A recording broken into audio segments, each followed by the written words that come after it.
So yun guys, for today's video, ito yung ginagawa ko tuwing ako'y uuwi galing trabaho. Bumibili ako nung minggo sa mga vendors. So yan, tanaw-tanaw sa mga paligid. Nandito nga pala ako sa Balibago, Santa Rosa, Laguna. Yan, pauwi na ako dyan galing trabaho. So yung ininom ko na yan, sarap niyan. Yung nauwi ako, masat ulo ko, bibili ako niyan. Pag inom ako niyan, wala na, maya nakaka-relax siya habang naglalakad. Pag pagod ka, ayan. Try nyo rin guys, bukan nyo.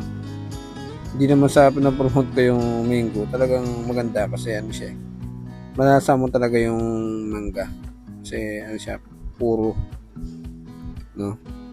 Para mawala din yung mga stress nyo, mga pagod nyo. So yun, kung nakaabot ka sa video na to, maraming salamat sa